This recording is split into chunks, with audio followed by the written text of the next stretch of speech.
Leave it up to the Eagles to ruin a good time. What are they doing? Why are they arguing? Man, let's talk about it here on Locked On NFL. The barbershop is open and Tony Wiggins has a chair for you. He's ready with some real NFL talk. The local experts of Locked On bring their expertise, and Wiggy is ready with his clippers and shears.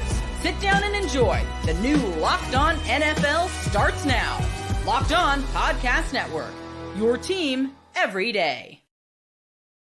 Got that right here in the barbershop. It is your team every day. We thank you for listening to Locked On NFL and all of the podcasts on the Locked On Podcast Network, where it's your team every day. I am Tony Wiggins, the host of the Locked On NFL Barbershop Show, here where we use the local experts to tell you all about things going on around the NFL, and there's no different today. We got my man Kevin Ostricher here, and he is going to help me talk about which teams need to start planning on a vacation. That's going to come up here in segment number 3. And then in the middle of the show, Packers and their big game woes. Why are they a good team, but they just can't seem to get over the hump and beat other good teams? We'll discuss that. But at the top, man, how about the Philadelphia Eagles? With all of this goodwill going on, and they're right there as one of the 3 best teams in the league, they start self-inflicting and ruining a possible title run, in my opinion. Today's show here on Locked On NFL is sponsored by Prize Picks. Go to prizepicks.com/LockedOnNFL and use the code LockedOnNFL, all lowercase, to win $50 instantly when you play $5. And also make sure you tap into Locked On NFL over on Amazon Music. That's right, Amazon Music for Locked On NFL. Ostrich, I'm coming right to you, man. You've been around winning, and you know what it looks like. And I've been around losing, and I know what that looks like. But sometimes you have to really, really understand what winning looks like. And then all of a sudden, somebody who's in a position to win starts doing stuff that losing looks like. And to me, what is happening with the Philadelphia Eagles, and it's layered, looks like losing is about to start happening. Yeah, you know that GIF wig of, I think it was a guy talking, and then a girl grabs the guy's lips and is like, just be quiet, quiet. This is exactly what we're talking about with specifically the Philadelphia Eagles, and then we're going to get into kind of our opinions on the whole situation. But you know, when you have the luxury, I'm going to call it a luxury because you know it's not easy to win in the NFL. It's not easy to win in sports. When you have that, a lot has to be going right for you. And you have to have a lot of perfect moving pieces. But one, you know, you stick a wrench in one of those gears, and all of a sudden it all comes tumbling down. You know, the warehouse catches on fire, and it can be bad. So when you hear about a situation like we're about to talk about, you kind of just scratch your head and you wonder, like, what are you doing? It is. So it's twofold. One, I don't mind the honesty. Like if there's a problem between A.J. Brown and we've seen this before, though. We've seen it. We saw it with Donovan McNabb. Same city, too. Donovan McNabb and T.O. You've seen it where you're on your way to winning and somebody just can't keep their mouth shut. I don't have a problem with that. I have a bigger problem, I think, with not the existence of the situation, but somebody from the team going and talking about it and then trying to correct themselves after they realize the damage they had already done. I want you to listen to my man Lou DiBiase of Locked On Eagles. All right, here we go again. Philadelphia Eagles captains just don't know how to handle adversity in-house and have to go through the media. I mean, this is part of why the 2023 Eagles locker room was so divided, because of this kind of stuff. Is A.J. Brown justified in being mad at Jalen Hurts for the passing issues? 100%. Is Brandon Graham justified in being mad at A.J. Brown for his comments publicly to the media yesterday about the passing game? 100%. But BG is turning around and being a hypocrite by calling Brown out on a public forum, Sports Radio 94 WIP, who basically tried to run A.J. Brown out of town last year for his lack of words at the end of the season during the collapse. And you're doing the exact same thing A.J. Brown is doing. I mean, this team just doesn't learn from the past. You're on a 9-game win streak, and the passing problems, like, they're a real issue they need to fix for the playoffs. But this isn't going to help. Like, BG, this is not going to help A.J. Brown cool off. I mean, this is so unbelievably. Listen, if y'all aren't on the same page, you ain't going to win anyway, right? But if you're fighting to get on the same page and everybody has the greater good of the team at heart, and you're fighting to get on the same page. People outside of your locker room can't help you. I'm just be honest with you. I got a policy with my wife. We ain't talking about nobody about nothing that goes on in our house that can't help us with stuff going on in the house. It was just a need to know basis. And for me, having those issues, and trust me, those issues exist on teams where you don't think that they do. Remember, the Patriots were winning all of those years, and then you saw that documentary afterwards, and it's like everybody act like they went to the dentist for a decade and got teeth pulled. You know what I mean? But you couldn't tell when they were winning. It's just not our business, and it's not the business of anybody that can't help this team to let things get outside of the locker room, especially when you have overcome the whole Nick Sirianni doesn't know what he's doing. They're the hottest team in the league. They're healthier than the Detroit Lions are right now. And now this. I think it's a big mistake from a veteran in Brandon Graham, who I have a lot of respect for, who I thought was going to end up in a front office position. But doing stuff like this tells me I might have to rethink all of that stuff. It's just not a good look for anybody. It's not good. Not a good look for the organization. It's not a good look for the players. And the craziest thing to me, Wig, is this is happening while the Eagles are winning games. Like, that game against Carolina wasn't pretty. It was bad in a lot of different ways for Philly. They should have won by more, yada, yada, yada. But you take a ugly win over a pretty loss 10 times out of 10. This team has, you're right, overcomes. I mean, it feels like yesterday we were talking, you and I, about all that Nick Sirianni drama and whether the Eagles were cooked because of it. And now we're here again. And I would understand if this frustration was coming out in losses, or if the Eagles, it was like the 2023 season again, and they were just on a downward spiral. But they're winning games. They're finding ways to win. And sure, the passing offense has issues. And sure, there are ways they have to improve. But, you know, if they're talking like this after wins, I don't even want to know what it's like after losses. Man, what you talking about, Ostricher? Let me tell you something, bro. It has to be real bad for this to be like this. Oh, yeah. It has to be. And like I say, Brandon Graham, super pro, right? For him to get to the point, and it was a mistake, but good people make mistakes too.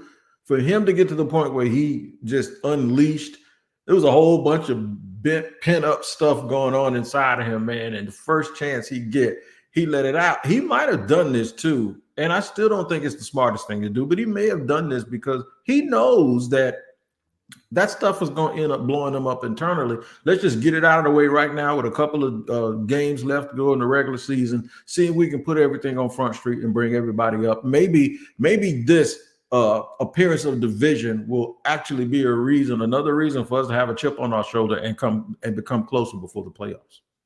Yeah, and I think that's what they have 4 weeks left to put your issues to the side and become one with each other again. But you're right. Like, how divided, how broken is that locker room? And kind of what Louis said, this is the second time this has happened in 2 years. Yeah.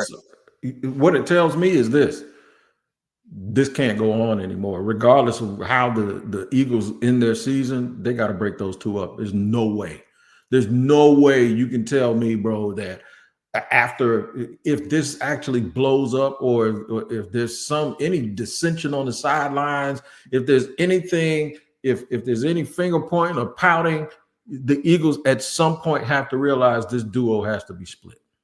Yeah, I agree. I mean, it's not worth two great players, but sometimes it doesn't work out that way, and sometimes personalities clash. You can't have it, especially if you want to win a Super Bowl. No doubt about it. Speaking of teams that want to win a Super Bowl, the Packers. The Packers want to win a Super Bowl.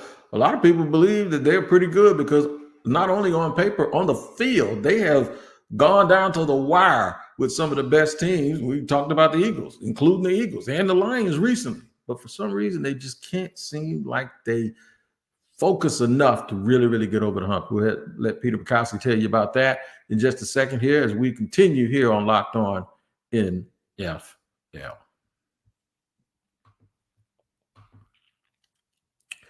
Today's show is brought to you and sponsored by Ice Shakers. Man, you want to talk about something that is fun, something that is a very good product, and something that's unique, go check out iceshaker.com. I know that if you're like me, you're in a holiday spirit and you want to give a really good gift, right?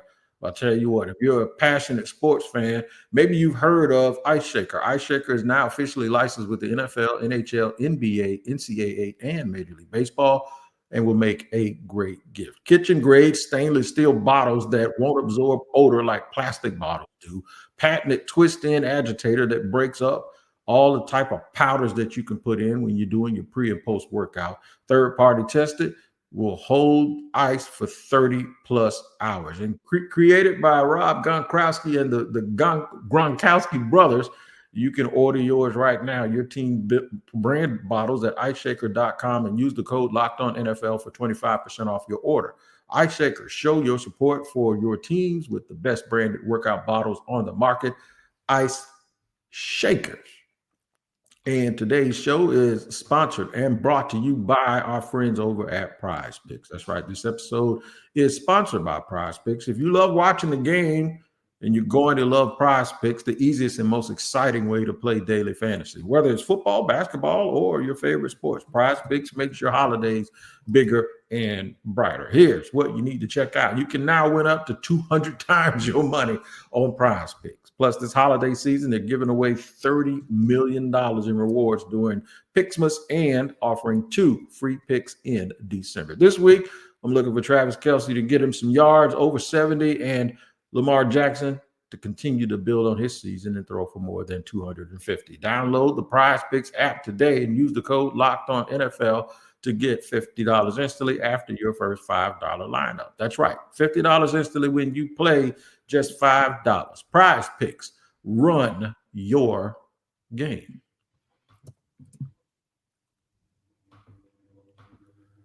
All right, Ostricher, my man from Locked On Ravens and Locked On NFL, Locked On AFC Squad. Let me see, what else I'm leaving out? Ostricher's all over the place here. On Man, we be here a while. That's right. We be here a while, right? That's right.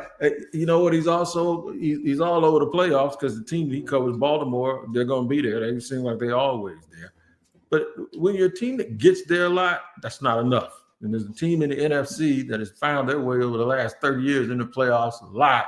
And they got 2 championships to show for it.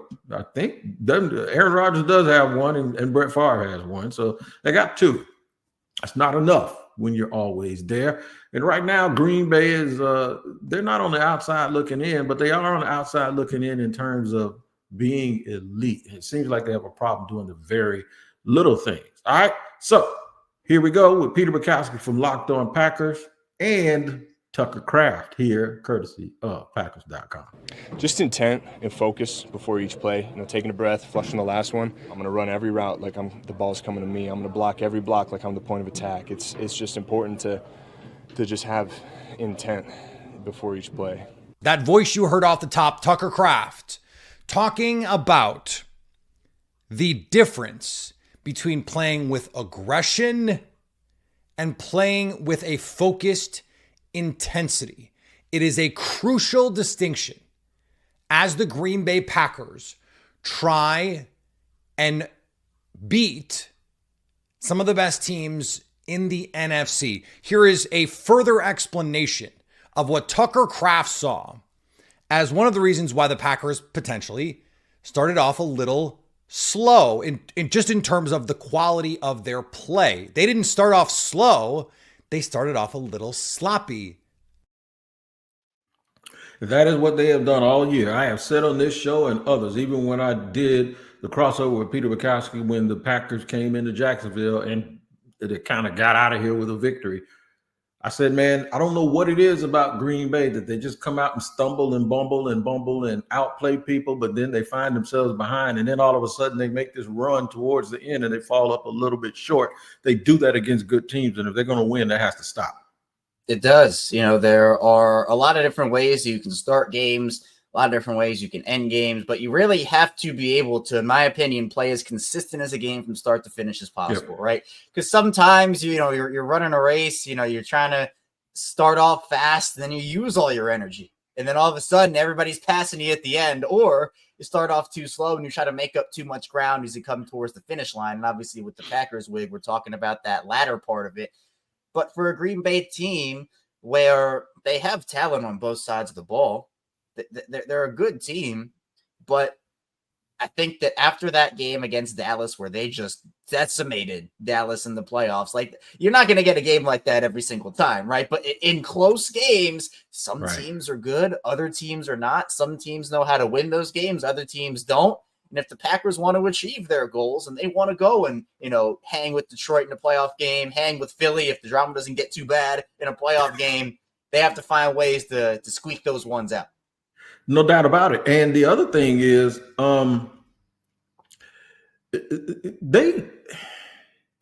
they are really, really, in my opinion, a player-centric team. And what I mean by that is you can point to their guy. When I think about them, now I'm going to confuse you a little bit, because when I think of Detroit, I think of a player-centric team. Even with Dan Campbell with that big personality, I just think that there are some teams that play with a we mentality. You know what I mean? And Detroit is like that. And I believe Green Bay is like that. They play with a players. It's all about us. The players have room to make mistakes. The players have room to make plays. And too many times, it's always a penalty here that brings it back. Trust me, I got Josh Jacobs on my fantasy team. Every time they end up inside the 5-yard line, they don't give him the ball because they end up getting a penalty and they end up back at the 13-yard line. And that's what I think causes them to have to kick field goals instead of getting touchdowns. It's just too bad for them because they got those pesky 49ers out of the way. And the 49ers, in my opinion, were one of the reasons that the Green Bay Packers have not had the success over the years that we thought they should have had in the playoffs. Another team that kind of flips it around right there in the same division. I keep telling people this. We keep looking at Green Bay. We keep looking at Philly. And we keep looking at all of these teams saying, who's going to catch Detroit? There's a team right there in their division that's one game behind Detroit. And nobody, and when I say nobody, is giving them a half a shot, bro, to do anything. And when you want to talk about team-centric, I believe personally that Minnesota is a very team-centric team. But it's all about Brian Flores. It's all about their ability to manipulate the ball because they don't have a great quarterback. They don't have a great running game. They don't have a great running back, but they keep finding different ways to win. They did something this past weekend, Ostricher, that I thought was very, very impressive. And what that was they won a game where the stakes were a little bit higher because Kirk Cousins came back. And this shows me that they knew how to rise to the occasion. Oh, my God. The Vikings absolutely blast the Falcons in the fourth quarter. They enter a fourth quarter tied 21-21. Felt like a back-and-forth game. Some weird stuff we maybe were going to be mad about, a play call here or there. And then the fourth quarter happens. The Vikings absolutely feasting on the Falcons. The game ends 42-21. No stress at all. 2 interceptions for Kirk Cousins. 5 touchdowns for Sam Darnold. How about that for the Kirk Cousins homecoming we all had circled on the schedule since it came out? The Vikings go to 11-2 now, and they just keep nipping at the Lions' heels. They will not go away, and you got to respect that. We're about to jump on the postcast, and then I'm going to have Locked On Vikings up for you in the morning. But for now, check us out on the Locked On Minnesota Sports YouTube page. KO, in a league where people are winning with defense and just unorthodox play and these offenses aren't going crazy, what realistic chance do you think Minnesota has at winning? I think they have a chance. And I know with Minnesota, they've been kind of like the team, everybody, they can only win 1-score games. Like they're a team that, when you talk about the Packers and they can't win those games, the Vikings are the polar opposite. They're going into games and they're winning those games and they're good at doing it. But, Sam Darnold has had a heck of a resurgent year this year in Minnesota. I mean, that offense with Justin Jefferson, Jordan Addison now is coming on. They got TJ Hawkinson back, and defensively, they do have talent there. I'd give them a chance. Would I pick them to beat the Lions right now? Probably not. Would I pick them to beat Philly right now? Probably not. But I'm not counting them out. I'm not saying that would be a 42-21 game, right? I'm not saying that the Vikings would lose that way, but I think we have to give them credit because you're right. I think for the record that they have and the games that they've been able to squeak out and win, and then obviously you can dominate a team like the Falcons in the fourth quarter. I mean, I don't know why more people aren't talking about them. Watch this. I'm going to make a bold prediction right here on Locked On NFL. You're going to be the first person to hear it. You ready? I'm ready. Let's hear it. If the Detroit Lions can avoid, if the Minnesota Vikings can avoid the Detroit Lions in the division, that means that they are either the 1 or the 3 seed. And the 2 seed doesn't lose. You got me? Because the 2 seed, Yeah. the 1, 2, and the 3 seed all win, then 2 and 3 is going to play in the semifinals, and 1 will have to play 4. So if Detroit is 1 and Minnesota's 3, because they won't be 2, they'll be 3. That means that they get to avoid them as long as there's not an upset with the 2 seed. I'm going to tell you right now, as long as they avoid Detroit in the divisional, Minnesota is going to the NFC Championship game. I'm just going to say it. I don't know who they're going to be. It's going to be Philly. And, you know, if they got to go through Detroit, they'll do them too. But I don't see how one of these teams aren't unless the Eagles get the number 1 seed. So we'll just have to see. But that's just my opinion. I think that's going to happen. I think Minnesota is a sleeping giant. And I think people are overlooking them too much. We're going to talk about teams that people aren't overlooking. In fact, we're going to talk about a couple of teams that people wish they didn't even have to talk about anymore at some point, except the folks that cover them. We'll talk about that in the third and final segment here on Locked On NFL. Today's show is brought to you and sponsored by our friends over at FanDuel. Man, FanDuel is what FanDuel has always been to me, and that's the best place for you to go and hang out and try to win you some money when you're getting ready for the NFL action. Because FanDuel is America's #1 sportsbook. Because right now, new customers can bet $5, get $150 in bonus bets if you win. The FanDuel Sportsbook app gives you everything you need to place live bets on the NFL all in one place. So when you get a hunch in the middle of the game, you can check out the latest stats, view live play-by-play, and so much more on the same page where you place your bets. Just visit FanDuel.com to join today. You'll get started with $150 in bonus bets if you win your first $5 bet. That's FanDuel.com. Never waste a hunch and make every moment more with FanDuel, an official sportsbook partner of the NFL.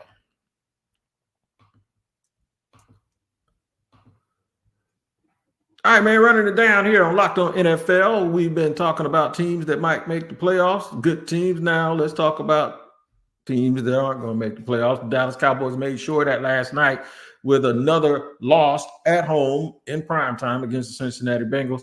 I ain't going to lie, it was a very, very entertaining game, a close game. Jerry Jones has already come out and said some things today. He talked about Overshown, the young linebacker, promising linebacker, may miss the 2025 season. Got injured last night. And it really gruesome, and you hate to see that for a young player. So they're talking about him not only just missing the rest of the year, they say he may miss the 2025 season because of how bad it was. We saw Jalen Smith a long time ago with that type of injury. Also, they're going to stick with the quarterback that they had in there last night. They're not going to go with Trey Lance. They're going to hang in there with Cooper Rush. Nevertheless, man, it looks like the Dallas Cowboys, we can finally get out of talking about them. They're 5-8, and it looks like they are in a grim situation, KO, to make the playoffs. Yeah, and once that goes down, you lose all those guys defensively, and they've just played the way they've played. The writing was on the wall. I mean, I don't think anybody is shocked by this, and there was always that slim chance of, if they can win out, maybe they can sneak into that 7 seed and maybe make some noise. But they weren't making any noise. They weren't making any noise. I mean, it's been a disappointing year, 100% for the Cowboys. I mean, I think that they overvalued their roster in a lot of different positions, and the strengths of their roster haven't been performing the way that they've needed them to. So, man, at the end of the day, Dallas, they're in a weird situation because everybody's talking about Mr. Potential Heisman, if you're not talking Travis Hunter and Ashton Jeanty coming over to Dallas and maybe being their next running back. But they're going to get Shador. They're going to get everybody, right? The Cowboys going to get Dion, the coach, Bill Belichick. They just give Dallas everything. Every week, man, I get sick of people. Everybody wants to put all of this star stuff in Dallas. That ain't what they need, They need infrastructure, man. They don't need another star player or somebody to put the star on their helmet. That, to me, that's the biggest problem. Well, listen to Landon McCool. Landon McCool talks about the game they lost last night yet again in Big D. Solid defensive play overlooked as the Cowboys lose in heartbreakingly familiar fashion. Hi, I'm Landon McCool at the Locked On Cowboys podcast, and the Cowboys were in the latter part of the fourth quarter, tied with the Bengals, as the Bengals were about to punt the ball away to give the Cowboys the ball with about 2 minutes left to go. All they had to do was run the ball out a little bit, potentially kick a field goal, and they were going to win this game. And then heartbreak struck as Nick Vigil blocked the punt, which is not the problem. But unfortunately, a Cowboys defensive back touches the ball after the blocked punt and was unable to gain control of it. Bengals recover, and not only were they able to run the clock out, they scored a long touchdown to Chase to boot to make the final score 27-20 Bengals. The Cowboys able to snatch a loss out of the jaws of victory. There's lots to unpack here. Make sure you check us out all week on the Locked On Cowboys podcast. KO, I watched that unfold and I was like, you got to be kidding me. Bad teams just find a bad way to lose bad, ugly games. Yeah, and that's what we're talking about now with Dallas. They have a lot of work to do, and this is probably the best thing for their franchise. I mean, if they kind of kept holding on hope and saying, oh, maybe. I mean, now at least you can root for the draft pick, I guess, if you're a Cowboys fan. The Bengals, on the other hand, at least me being a Ravens guy, they win, they get a worse draft pick. So, hey, I'm all for the outcome that happened. But, man, Dallas is in a weird spot because you pay Dak, you pay CeeDee, and you don't really have anybody else besides Micah Parsons and Trayvon Diggs, and see, that really top feels heavy. like it's it. Extremely top heavy. However, there are some situations around the league that are even more grim than that. It doesn't seem like it lately because the Saints have actually played better. But if you're already thinking towards the offseason, that's why I said time to plan vacation, Ostricher. If you're already one of those teams that are playing for the offseason, you have to start thinking about next year. Like me, I've already done it. The Jaguars are 3-10. Of course, I'm thinking about the offseason already. If you think about the Saints, man, every year you talk about salary cap purgatory and they figure it out. I don't know how they're going to kick that can down the road anymore this year. And now they got a quarterback situation to figure out because they still got a guy in a contract in Derek Carr who's not that good. Ross Jackson of Locked On Saints thinks that they should give a young guy another shot if Carr can't go. Giving Spencer Rattler that opportunity with the full starting 5 offensive line in front of him could end up moving the needle in terms of getting an actual evaluation of him so that he's not passing under pressure as much, so that he's not running for his life as much. And so you can see what he can actually do with the comfortable pocket mechanics, or rather comfortable mechanics of a pocket passing quarterback who can use his legs as opposed to being forced to use his legs just about any time that he took a snap. The second reason why I think that giving Spencer Rattler another chance makes sense here is Darren Rizzi. Darren Rizzi came in and kind of said, everybody gets a clean slate. Everybody gets a clean slate. And so does that give Spencer Rattler an opportunity to have a clean slate despite the perception of those first 3 games that he did get to start earlier this season? I don't think that the 3 losses can all be handed directly to Spencer Rattler. There was a lot going on during those games. Ross makes some good points. Let me talk about a point, counterpoint to it. I wouldn't do anything based on Coach Rizzi because I think it's always fool's gold when you allow an interim coach to take over and it sparks the team. It never works.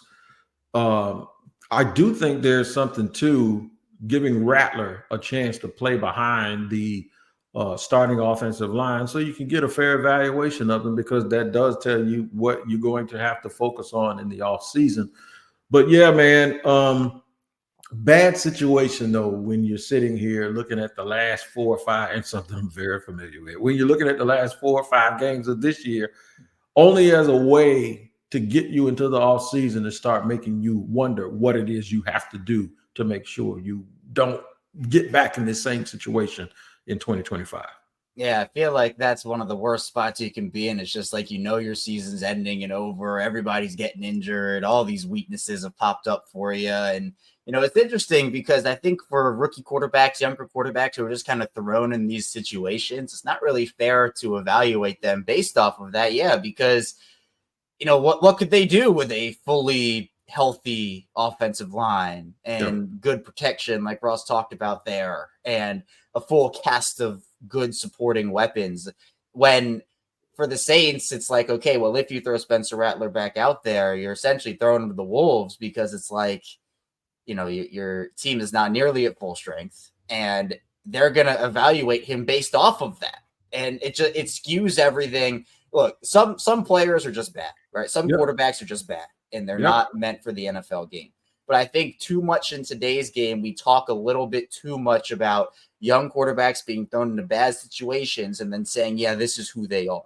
When we've seen other guys move on to other opportunities and have success with a more functional franchise or a more functional situation. So I just think that we have to stop, or NFL teams have to stop fully evaluating based off of that and maybe give a little more slack to some of these guys. Context is king. You are absolutely right on that, my brother. Context is very, very important when it comes to that. So here's some context for you. It sounds like they're done with Derek Carr. They don't want him. They know he ain't the answer, regardless of what. That I juxtapose all of that, talk about all of somebody else. That I took all of that as this. We ain't got the answer on this roster. That's what we need to be worried about. All right, man. Make sure you check in the Locked On NFL each and every day. Tyler Rowland will have you early in the morning with the AM show, where he hits you with a double shot of NFL Espresso. You come on by the barbershop. We'll do the same thing here in the middle of the day.